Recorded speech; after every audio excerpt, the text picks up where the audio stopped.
ስራ አስኪያጅ፣ ክቡራን እንግዶች፣ ሊቃውንተ ቤተ ክርስቲያን፣ ክቡር የዚህ ታላቅ ደብር አስተዳዳሪ፣ የተከበራችሁ ምዕመናን፣ ምዕመናት፣ የሰንበት ትምህርት ቤት ወጣት ዘማሪያን፣ በውስጥና በውጭ ያላችሁ ሁሉ በእግዚአብሔር በአምላካችን በኢየሱስ ክርስቶስ ፍጹም የሆነ የሰላምታ ቃል እንደምን አረፈዳችሁ? እግዚአብሔር ይመስገን። ሰላምታ ነው እየጠየቅኩት። እግዚአብሔር ይመስገን። በደንብ በሉ። እንደምን አደራችሁ? እንደምን አረፈዳችሁ? እንደምን ሰነበታችሁ? ስለ ሁሉም ነገር አምላካችን እግዚአብሔር ስሙ የተመሰገነ ይሁን። ደስ አላችሁ?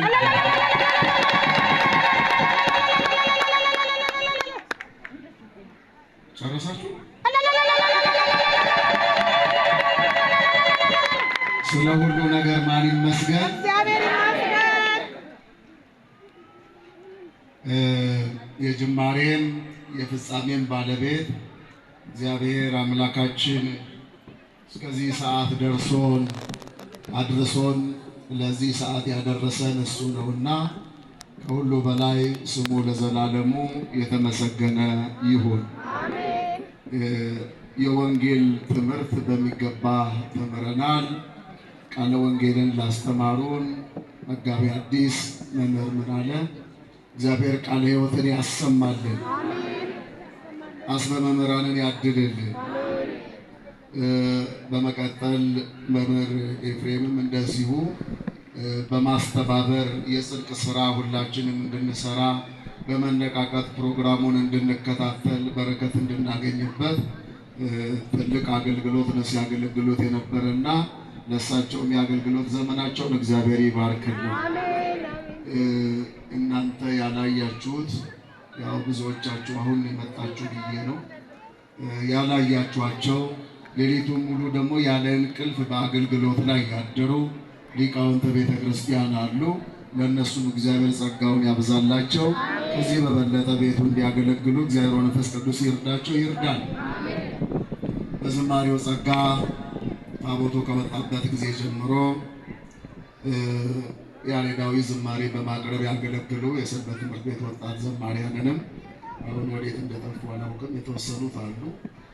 እነሱም እግዚአብሔር የአገልግሎት ዘመናቸውን ይባርክልን። እዚህ ሆናችሁ ለበዓሉ ድምቀት ውበት የሆናችሁ ስጡ ስትባሉ እየሰጣችሁ ያለ ንፍገት በመስጠት ቅድስት ቤተ ክርስቲያንን ስታገለግሉ የነበራችሁ እያገለገላችሁ ያላችሁ ወደፊትም የምታገለግሉ ምዕመናን ምዕመናት እግዚአብሔር በእድሜ በጤና በጸጋ ይጠብቃችሁ።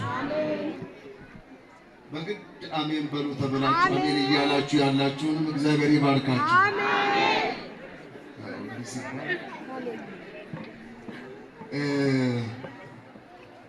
ብዙ የምለው ነገር የለም። ጸሎት ለማድረግ ነው የተነሳ ነው። አምላካችን እግዚአብሔር አገልግሎታችንን ይቀበልልን። ድካማችሁን ሁሉ እግዚአብሔር ይቁጠርላችሁ። ሁልጊዜ በዚህ መድረክ ላይ ቆሞ ይህን ያክል ጎደለ፣ እንደዚህ አምጡ፣ ባካችሁ ተባበሩ፣ ስጡ ሲባል እናንተ ከምትሰጡ ሰዎች በላይ እዚህ ጋር ቆሞ የሚለምነው ሰው ምን ያክል እንደሚያስጨንቅ ሁላችን መድረክ ላይ ያለን ሰዎች እናውቀዋለን። በዚህ ጊዜ በዚህ ዘመን መሸጠባ ነጋ ሁልጊዜ ስለ ቅድስት ቤተ ክርስቲያን ስጡ እያልን ስንናገር የእያንዳንዳችሁን ኑሮ የማናውቅ ሆነን አይደለም፣ ሁላችንም እየኖርን ስለሆነ በምድር ላይ ማለት ነው። ቢሆንም ግን የምንሰጠው በእጃችን ካለው ገንዘብ በእጃችን ከሰጠነው ብርና ገንዘብ በላይ ከእግዚአብሔር የምናገኘው ነገር ደግሞ ታላቅ ስለሆነ እሱም በማመን ስጡ እያልን እኛም ለጽድቅ ስራ እንድትነሳሱ እነግራችኋለን። እናንተም የአባቶቻችሁን ቃል በመስማት ሁልጊዜ በመስጠት ቅድስት ቤተ ክርስቲያንን እያገለገላችሁ ነው። ግማሹ 10፣ ግማሹ 5፣ ግማሹ 100፣ ግማሹ 1000፣ ግማሹ 10000 ከዛም በላይ እየሰጣችሁ አገልግሎቱን እንዲቀጥል እያደረጋችሁ ያላችሁ። ባጭሩ ይህ ቅድስት ቤተ ክርስቲያን በዚህ አካባቢ ይኖሩ የነበሩ የድሮ ምዕመናን ምን እንደሚመስሉ የነሱ ማሳያ ነው። አሁንም ደግሞ በዚህ ዘመን በዚህ ጊዜ ያላችሁት ምዕመናን የእናንተ ማንነት የሚያሳይ ነው።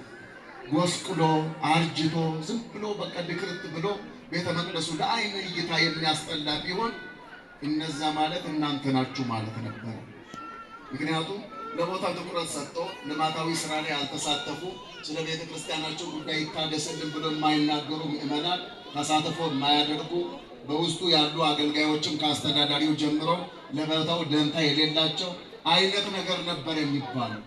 አሁን ግን እንደዚህ አምሮ ሲታይ እናንተም እንደዚህ እንደምታምሩ ለቅድስት ቤተ ክርስቲያን አገልግሎት ማንኛውንም ነገር በጎውን ነገር ከማድረግ ወደ ኋላ እንደማትሉ የሚያሳይ ነው። ሁልጊዜ ግቢው ባማረ ቁጥር የእናንተ ማንነት የሚገልጥ ነው።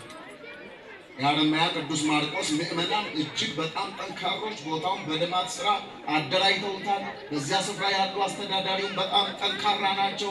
ሰበካ ጉባኤውም እንደዚሁ ብርቱ ነው።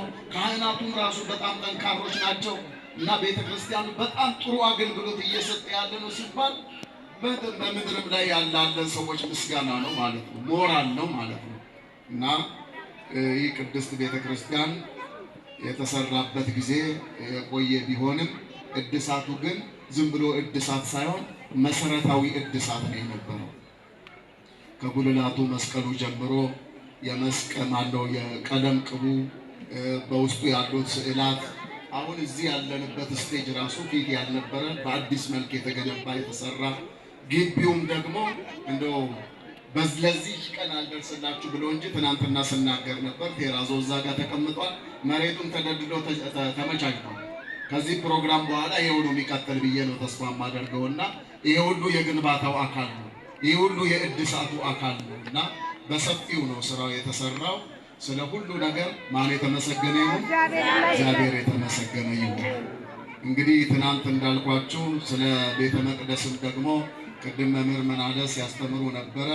ይሄ ቤተ መቅደስ ስሙ በቅዱስ ማርቆስ የተሰየመ ነው።